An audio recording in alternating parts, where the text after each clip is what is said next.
वाह, बहुत बढ़िया। मनुष्य देह में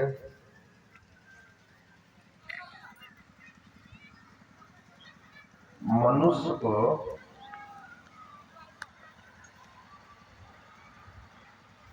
परमात्मा ने क्या क्या व्यवस्था दिया है और उस व्यवस्था को पाकर क्या क्या करना है, स्वयं परमात्मा ही नर रूप में आकर समझा।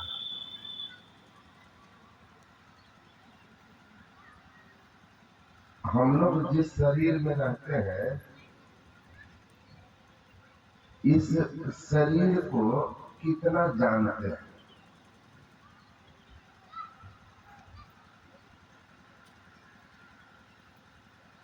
समुद्र होता है ना, उसमें जो ठंडा इलाका होता है, तो समुद्र में बर्फ का पहाड़ बन जाता है, आइसबर्ग कहते हैं उसको। और जो पहाड़ होता है उस वह पिरामिड टाइप का होता है, नीचे ज्यादा लंबा चौड़ा और ऊपर जैसे जैसे आएगा पतला होते जाता है।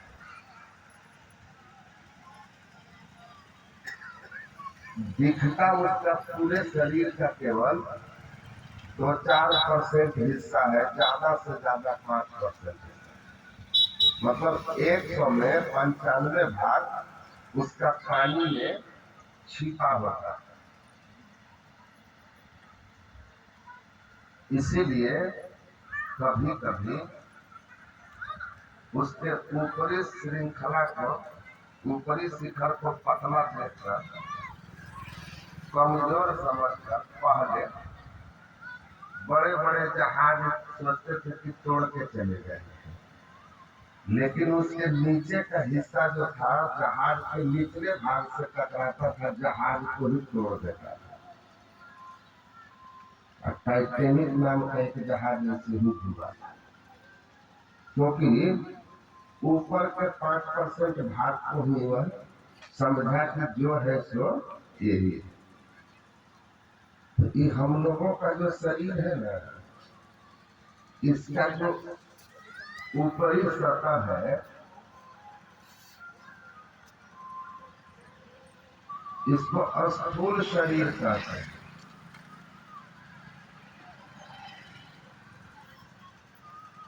इसमें डॉक्टर लोग चीरफाड़ भी करते हैं, तो उनको इसमें मिलता है क्या क्या है, किडनी है, लीवर है, हार्ट है, फेफड़ा है, रीढ़ है, मांस है, मज्जा है, मेद है, रक्त है। ये इसका ऊपरी सतह है। बस ऐसा समझिए, प्याज का जैसे एक छिलका हटाते हैं ना, तो उसके अंदर फिर छिलका होता है, लेयर होता है। केला का थंब लेयर बनता है, वैसे अपना शरीर लेयर बाई। और इसके बारे में जो जानकारी है विज्ञान के पास, सामान्य मनुष्य के पास, डॉक्टर के पास, बस इसका केवल ऊपरी सतह का है, ये स्थूल देखता है।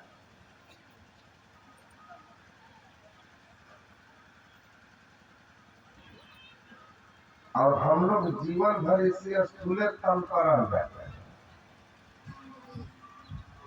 न इसके नीचे जाते हैं, न इसके नीचे के हिस्से को जान पाते।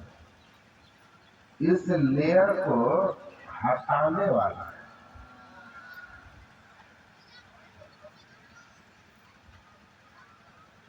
इस शरीर के मर्म को जान पाता है।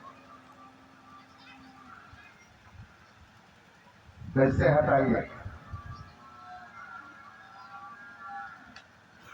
हटता तो जरूर है, लेकिन ये कोई वस्त्र की तरह है तो वस्त्र की तरह, लेकिन यह वस्त्र जैसे पहने हैं और इसको खोलकर हटाते हैं, उस तरह से यह सहज ढंग से तो खुल के हटेगा नहीं।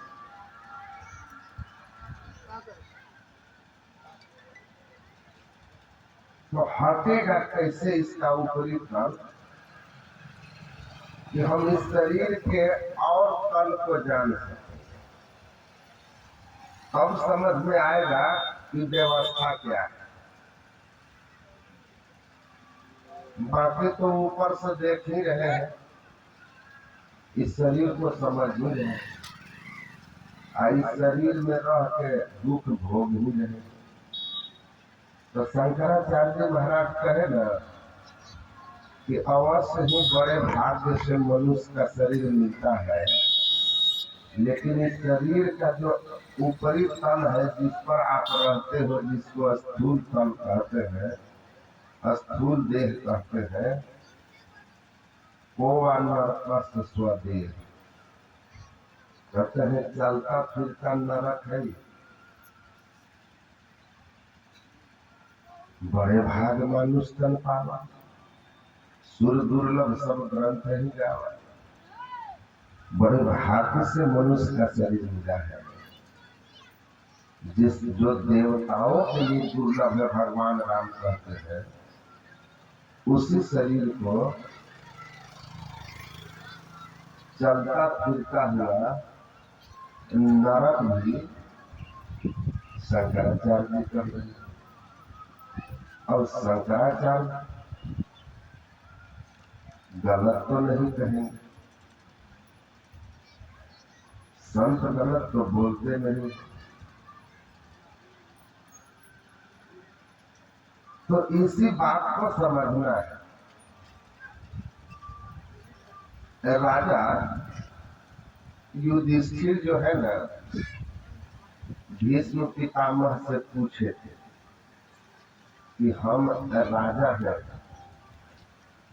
और हमारे जीवन में राज सुख है। अब राजा के वो सम्राट थे, राजाओं के राजा महाराजा थे।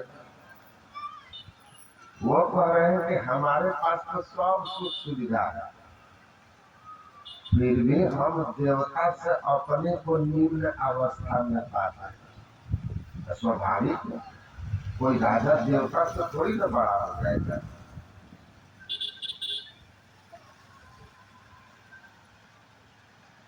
तो कहा कि हम राजा हैं, यह शरीर देवताओं के लिए दुर्लभ है, और हम राजा होकर के अपने को देवता से निम्न स्थिति में पाते हैं, जैसा कुछ देवताओं के बारे में लिखा गया है। वैसा तो सम्राट के जीवन में भी नहीं। देवता को इच्छा हुई कि हमको अमुक वस्तु चाहिए। जो स्वर्ग में रहने वाले देवता हैं, जीव हैं, उनके लिए लिखा है कि किसी वस्तु के संकल्प होते ही वस्तु तत्क्षण प्रकट हो जाता है, एक क्षण देर नहीं होता। अब कितनों से बड़ा राजा महाराजा हो, उसको चाय पीने की भी इच्छा हो जाए तो इच्छा होते चाय प्रकट होगा, बोलेगा कि हमको चाय चाहिए, तो नौकर बोलेगा अभी लाया, बनाएगा लाएगा, टाइम लगेगा कि। तो कहता है सम्राट भी देवताओं से निम्न स्थिति में है, तो देवता से सब मनुष्य का देह कैसे ऊंचा हो गया, विशेष हो गया, सुर दुर्लभ हो गया। विचारने वाली बात है। हम लोगों को भी लगता है कि नहीं? डॉक्टर सियारमन त्रिपाठी बहुत बड़े विद्वान सारंग के। एक पुस्तक विमोचन समारोह में उनसे बातचीत हो रही थी, तो जानते हैं उतने बड़े विद्वान जो ऋषि थे रहे थे, वो क्या बोले? बोले पुराण मतलब जानीला गप,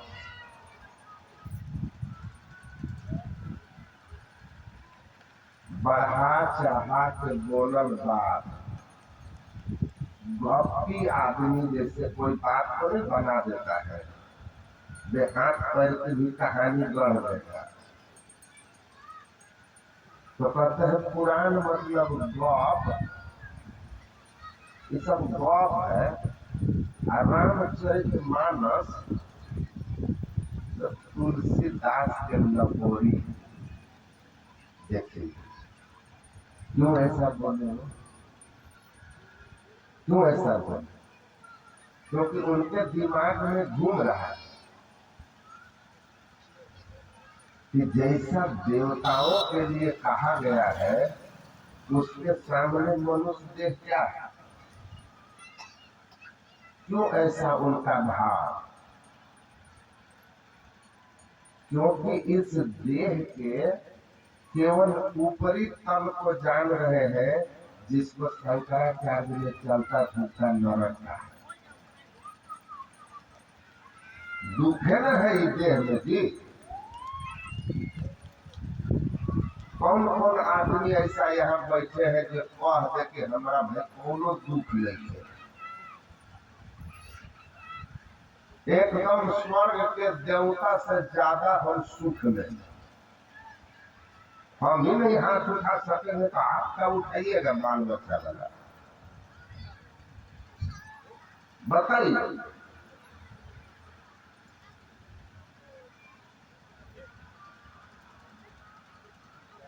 तो इसका मतलब थोड़ी हो गया कि अब तुलसीदास जी गलत लिख रहे हैं या पुराण में कह रहा है न मनुष्यात श्रेष्ठ कर्म ही किंचित, मनुष्य देह से श्रेष्ठ 84 लाख जोनी में कोई जोनी नहीं, देवता भी नहीं। बात नहीं, बनावटी बात नहीं। ये संत लोगों का अनुभव है कि सुर दुर्लभ।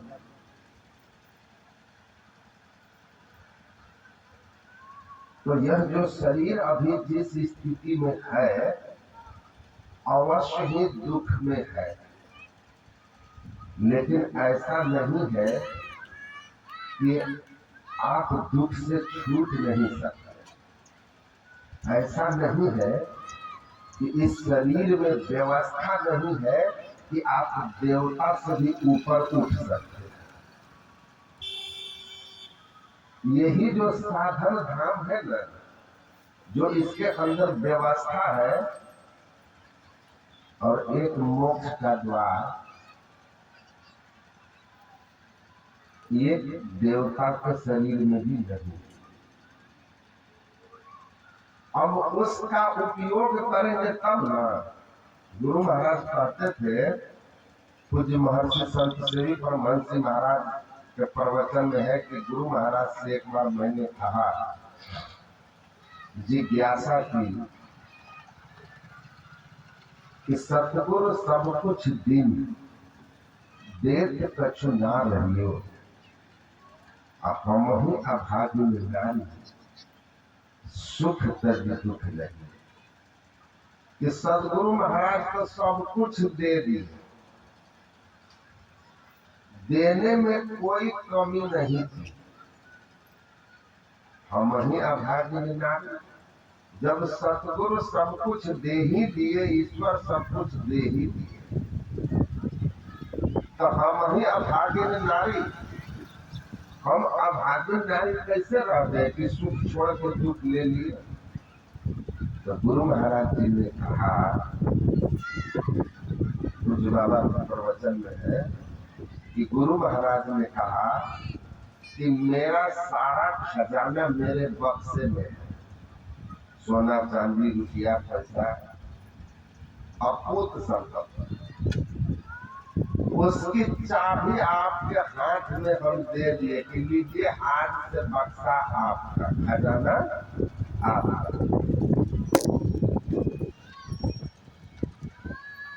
तो देने में अब कुछ कमी रहा, जब आपको चाबी ही दे दिए इसका मतलब कि अब सब कुछ दे दिए।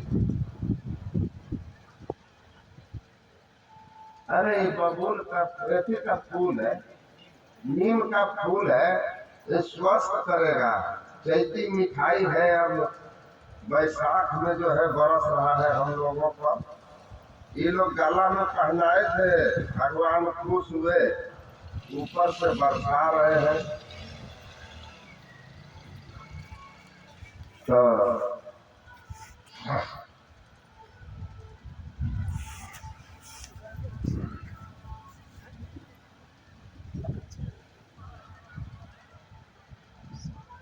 अभागे कैसे रह गए? तो भाई खजाना है बक्सा में, चाबी दे के कहे आज से ल तू मान, तो कुछ देने में अब हम रखे, सब दे दी। अगर आप ताला खोल के अब बक्सा से माल निकाल के अब घर दुआर मत बनाइए, कपड़ा लत्ता मत खरीदिए, कार मोटर मत खरीदिए,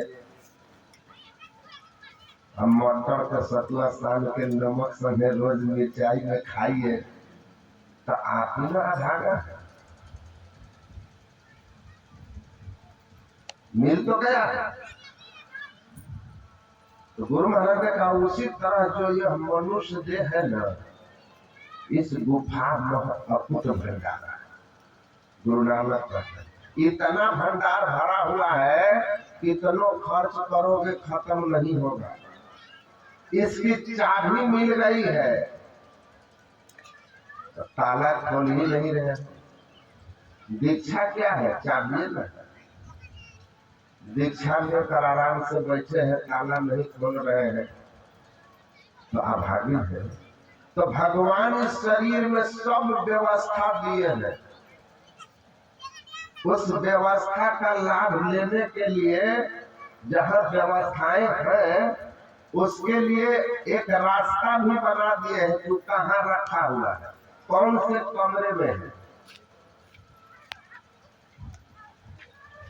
अगर आप उसमें प्रवेश नहीं कीजिए और दुख उठाइए तो इसमें क्या है?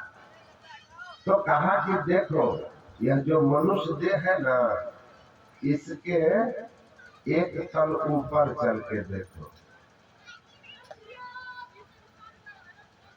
वो जो मोक्ष का द्वार है वह क्या है? गुरु महाराज कहते हैं जोग हृदय वृत्त केंद्र बिंदु सुख सिंधु की खिड़की अति न्याय। सुख सिंधु की खिड़की है, सुख में जाने का रास्ता है, द्वार है, प्रवेश मार्ग है, वही मोक्ष का द्वार है। वो बंद है। संत सदगुरु से सदयुक्ति लेकर भगवान कहते हैं उसको खोलिए, और उसके बाद अकुट भंडार में से जितना खर्च करना है करिए। आपका आनंद घटने वाला नहीं है और बढ़ते रहेगा, और बढ़ते बढ़ते इतना बढ़ जाएगा कि परमानंद में डूब जाइएगा, आनंद सारे दुख से छूट जाइए।